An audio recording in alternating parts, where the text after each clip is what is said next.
Well, my name is Blanka Amezkua. I moved to New York in 2003, and I'm originally from Mexico City. And I moved to the States at the age of 4, and I grew up in Los Angeles. And I went to school in California. I studied art, and after graduating, I moved to San Francisco, and I lived in San Francisco for about 10 years.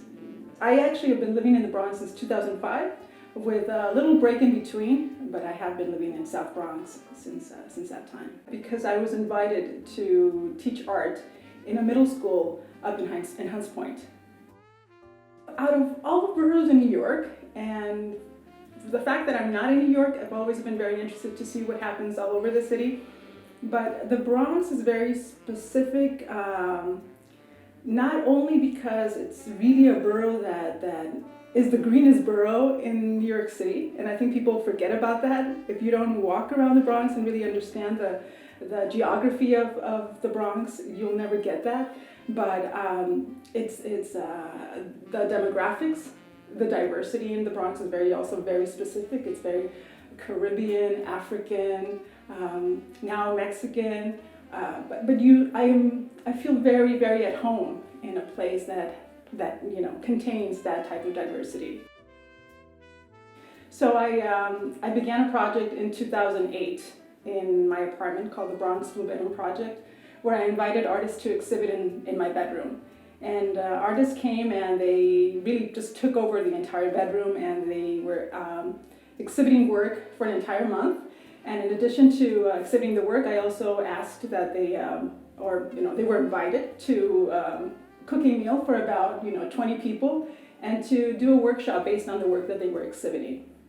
I began this idea because, as I said, I'm not originally from New York, so it was also a way to kind of get to meet more people. And at that time, I actually was doing the AIM program at the Bronx Museum. So many of the artists that participated during the first year were artists that I met through the Artists in the Marketplace program at offered through the Bronx Museum. In 2016, I decided to take my bedroom back and actually create the project in the living room. So it has the same, but it's in the same spirit as the Bronx Bedroom Project, but now everything takes place in the living room. It's not something that I came up with. This is something that artists have done all over the world and in different times and periods. So what I've learned as I've been doing this project is that by having something in the intimacy of your apartment, many things change within the dynamics of the apartment for me and for the people who live in the apartment, but also what it does with the people who come and visit the space. The type of coming together and the networking that people do in that space is so different than if you go to an established art venue or a gallery or a museum where people really I guess because it's a home, people are more relaxed. And when you're relaxed, and if there's a little wine involved, and there's, you're just much more at ease with anything that is happening. And I think you're more open also to getting to really engage in a conversation with anybody in the space. So yeah, I think it allows for networking, it allows for people coming together, to getting to know each other in a very different way. Well, I've been doing art since I was I really started in high school, but where I felt like this is the thing I want to do for the rest of my life, it happened my freshman year in college. And I've discovered that it's one of the places where I feel completely free. Like I feel that anything that I want to do, an idea that I want to express, or like when I am actually in the moment of creating whatever it is that I'm doing, I don't feel that freedom in any other space but in that moment. So it allows me to feel free. It allows me to also share that experience with others, because I feel that there's sometimes so many few places where you can really feel free and be yourself and be open, and that it taps into every aspect of my life. So I'm an artist at home. I feel like an artist when I'm in the street. I feel like an artist when I'm making love. I feel like there's a lot of things that extend through my life and through just everyday living as being an artist. That I feel that there is that space of possibility, of always questioning things, of always trying to understand why it is that we live in the world that we live in, you know. So I think art is one of the fields, not the only one, but you know, it allows for us to continuously question the things that happen within ourselves and outside of ourselves. As a woman, you know, as a woman in the world, I mean, it's wow. I mean, it's hard, you know. It's not easy. It doesn't matter where you are. It doesn't matter if you are within a family setting, whether you're. I mean, it doesn't matter what your journey in life is. But there's something that has to happen within you that you have to understand who you are. Like you have to be the sincerity that comes in the honesty to what it is that you want to do in the world for yourself primarily, and then extend that to the communities that you live in, to the world in general. But there's I think that, and it's not easy, you see, because as a woman you're almost sort of expected to play certain roles or to behave in certain ways. And especially in this country where we're so divided by race, by color, by, you know, many other things that, you know, always dictate the way that you're supposed to behave. But there's always that little voice inside of you. It doesn't matter what color, what gender, and that knows who, that voice inside of you knows. And I think that if we can listen to that voice clearer and louder at a younger age, because in my experiences, I feel like I've listened to that voice, you know, a little later in life, not as a young, you know. So how can we tap into that voice and make it really loud from a younger age? And I feel that the generations now I feel they're speaking it a little louder than we did. You know, there's things that are happening in the world that were not happening when I was growing up. That I feel very fortunate that I see that women from a younger age, I feel they're much more empowered than I was. You know, there's a sense of, and perhaps it's because it's a different generation, and it's because we're discussing things that need to be discussed.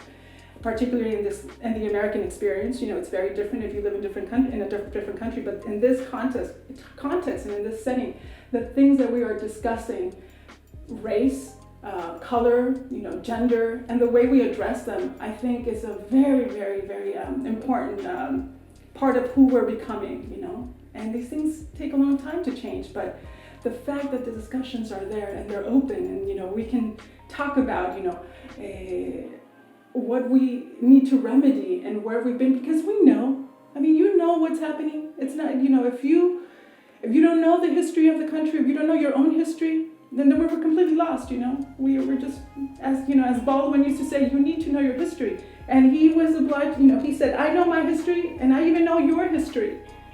Because in order to move through this experience, you have to be aware of what's happening. Otherwise, you're lost in this muddle of confusion, you know. And that's how we end up with Trump. I was expected to fit many roles that at the end I did not conform to.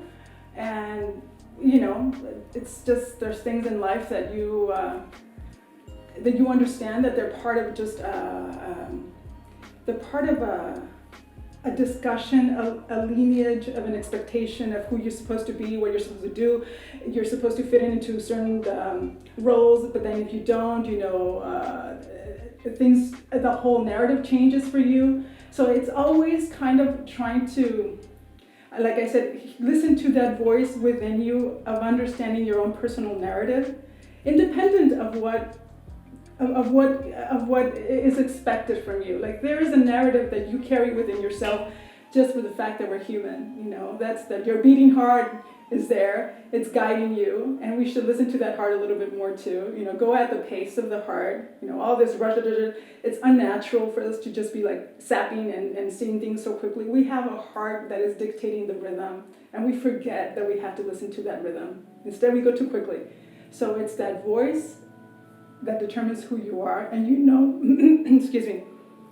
And by doing that, you know what's right and what's wrong. No, nobody has to tell you. You know what's right and what's wrong. And then you follow the rhythm of your heart. You slow down. So I try, but it's a challenge.